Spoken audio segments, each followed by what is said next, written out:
Okay, I want you to picture a specific scene with me. You've probably seen something like it in, I don't know, a political thriller. Hmm. You're inside this grand hall, high ceilings, polished wood, rows of seats. It's a place that's designed for dignity, for quiet, serious debate. The architecture of order, you think? Exactly. But now I want you to just completely shatter that image.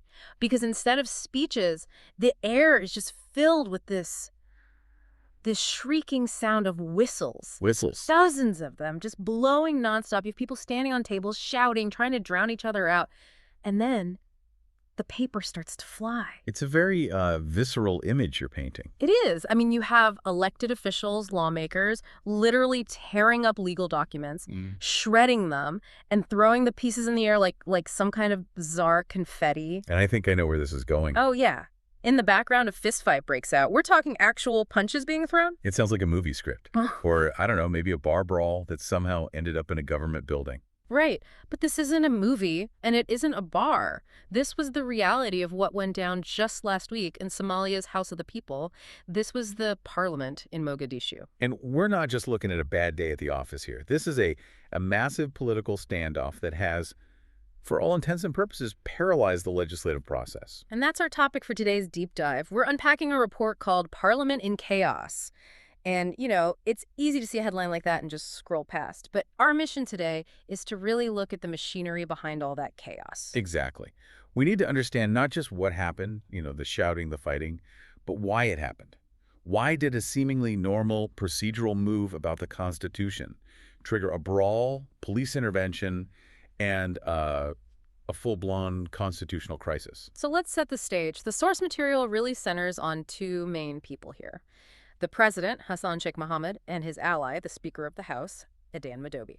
And the context is, well, it's vital. Somalia is currently operating under what's called a provisional constitution. Okay, let's pause on that word provisional. That feels really significant. It implies it's a draft, right? A work in progress. Precisely. Yep. And it's been in this draft state for over a decade. It's the country's operating system, but it's still sort of in beta mode.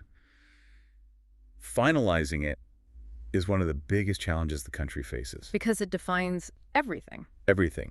Who holds power, how courts work, the relationship between the central government and the regional states, it's all in there. So fixing this document isn't just paperwork, it's settling how the country is actually run. Correct. And President Hassan Sheikh Mohammed, he really wants to push through these reforms. He wants to finally turn provisional into permanent. Which brings us to last week. And from what I understand, it hasn't exactly been smooth sailing for him in Parliament. Not at all. Resistance has been building. And when you face that kind of resistance in politics, you basically have two choices. You can negotiate, which takes time. Or you can force the issue. And it seems like the leadership chose option B. Which brings us to the trigger event. Speaker Madobi stands up in the chamber, and he unexpectedly announces a debate. But he wasn't just talking about, fixing a typo. No. He announced a debate on changes to 5 chapters of the Constitution. 5 chapters? Wow. I mean, even not being a lawyer, that sounds like a huge chunk of the rule book. It is absolutely massive. These aren't minor adjustments. In constitutional terms, 5 chapters could cover the entire structure of the government, the pillars of the state. So normally, if you're going to rewrite the pillars of the state, I'm assuming there's a process. A rigorous one. Yeah. You'd expect weeks of review, committee hearings, legal drafts circulating for days, experts weighing in. You need time to actually read it. Right. Well, the MPs in that chamber didn't get weeks. They didn't get days. The report says, and I had to read this twice, that the MPs were handed the documents moments before the session began. Moments. So you're just sitting there, the gavel bangs, and someone drops this huge legal document on your lap and says, okay, debate this now. It effectively makes it impossible to do your job as a legislator. It turns you into a rubber stamp. You can't analyze complex legal text in seconds. It feels like an ambush. That is the exact word the opposition used. They immediately called it an attempt to force through these huge reforms with zero consultation. And I want to just get into the psychology of that for a second. If you're an opposition MP, your first thought isn't, oh, the printer must have been slow today. Your first thought is, they're trying to trick us. It just signals a complete breakdown of trust. If you believe the process is being rigged in real time, you're not going to respond with a polite point of order. You're going to respond with disruption. And boy, did they respond with disruption. Let's go back to that visual we started with. The report describes this total collapse of order. Absolute bedlam. The source mentions the whistles, and I'm just curious about that detail. I mean, did they all just happen to have whistles on them? It suggests some level of coordination. Sure. You don't bring a referee's whistle to Parliament by accident. But as a tactic, it's incredibly effective. It's like a denial of service attack on the speaker's microphone. Exactly. If the speaker can't be heard, the session can't proceed. It just grinds the whole mechanism to a halt. But then it gets more symbolic, right? The report says lawmakers physically tore up the amendment papers. Which is such a powerful image. It really is. You're not just ignoring the document, you're physically destroying it. It's a complete rejection of its legitimacy. By tearing it up, you're basically saying, this isn't law, this is trash. So you've got the whistles, the papal flying through the air. Speaker Madobi is trying to regain control, but the report says he just couldn't. He eventually had to walk out. And when the speaker leaves the chair, that's it. It's an admission that the institution has failed, at least for that day. But this is where it gets darker, the noise in the paper. That's a kind of political theater. But then it got physical, actual violence. Yes, and this is a really concerning escalation. The report focuses on one incident that, the irony is just, it's incredible. It involves Somalia's Minister of Internal Security, Abdullah Sheikh Ismail Fartag. A very high-ranking cabinet official. The man in charge of, well, internal security. Right, the Minister of Internal Security. So in a chaotic situation, you'd think he'd be the one breaking things up, calming people down. You would certainly hope so. But according to the source, he was seen physically attacking another member of parliament on the floor. It's a shocking contradiction, isn't it? Striking is one word for it. The person in charge of security became a source of physical insecurity in the chamber. It just shows how personal and volatile these divisions have become. When a cabinet minister resorts to violence against a legislator, it crosses a very dangerous line. It's not about debate anymore. It's about dominance. It really paints a picture of a room where all the guardrails have just completely fallen off. That's a good way to put it. Mm-hmm. And sadly, this didn't end when the speaker walked out. Right. The timeline in the source moves from that chaotic day to the following Monday. And instead of things cooling down, the leadership decided to double down. They did. Instead of pausing to negotiate, they tried to get the same agenda right back on the table. But they changed their tactics a bit. They realized they couldn't just shout over the whistles. So the report says they tried to bar several opposition MPs from even attending the session. If you're going to make noise, you can't come in strategy. Exactly. Which, in a fragile system, often just makes things worse. It validates the opposition's entire argument that they're being shut out. And that leads us to the scene on Monday. The opposition MPs, they didn't just stay home, they showed up early.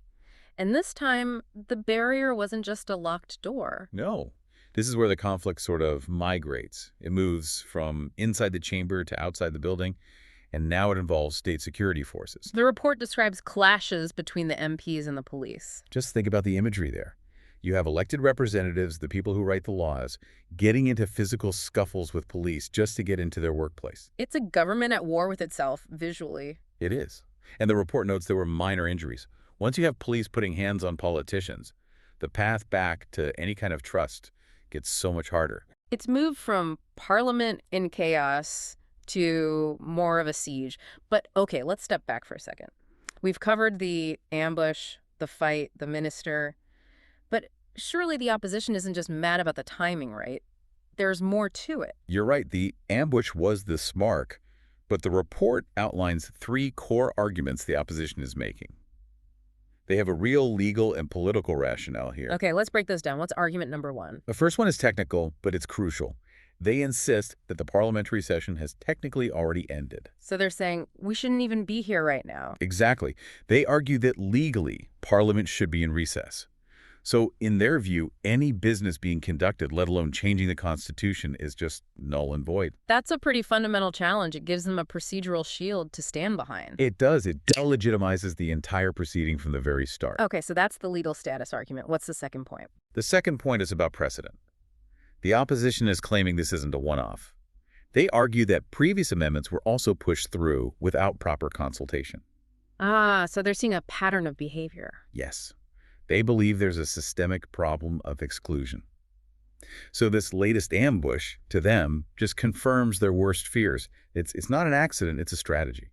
That makes the anger so much more understandable. It's not just about one bad day, it's about a history of them. It's cumulative. Which brings us to their third, and maybe their most important argument, which is about the risk to the entire country. The report mentions their warning about the fragile political environment. We hear that phrase a lot, but what does it mean in this specific context? It means that Somalia is still in a delicate state of rebuilding.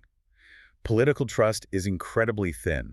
The opposition is basically warning that if you force these reforms through, you risk inflaming disputes that could spill way outside the walls of parliament. So the message is, if you do this, you're going to break things that are much, much harder to fix than a torn piece of paper.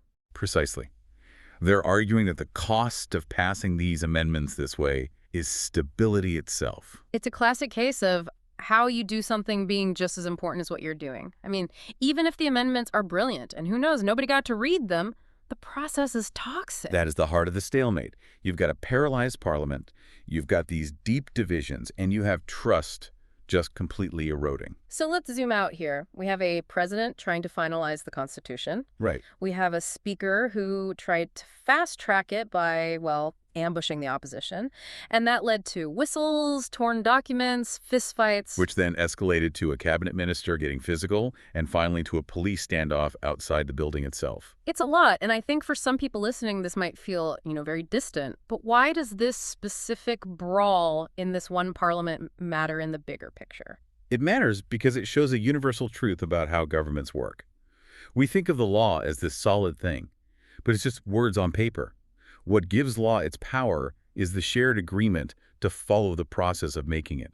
The social contract? Exactly. When that process breaks down, when it becomes about ambushes and fistfights, the stability of the entire nation is put at risk. If the people making the laws can't follow the rules, why should anyone else? It's like if you can't even agree on the rules of the game, you can't play. You just end up burning down the stadium. And for a country like Somalia, where stability is so hard-won, risking that for the sake of rushing a constitutional change it's a very high-stakes gamble. It really forces you to look at what a constitution even is. We think of them as these sacred documents, but they're living things, and changing them is a messy human process. And that messiness can be very dangerous. So as we wrap up this deep dive, we want to leave you with something to think about. We've seen the arguments. The opposition wants consultation, they want procedure, the leadership wants results, they want the amendments passed. The question we're left with is this. If the whole goal of a constitution is to provide a framework for stability and peace, what happens when the process of changing that constitution becomes the very source of chaos? Is it better to have a so-called perfect document that's forced through with violence, or a flawed one that everyone can agree on peacefully? That's the dilemma. And frankly, it's a question every democracy at some point has to answer. Thanks for listening to The Deep Dive. We'll be watching to see if they can pick up the pieces. Or if they just keep tearing them up.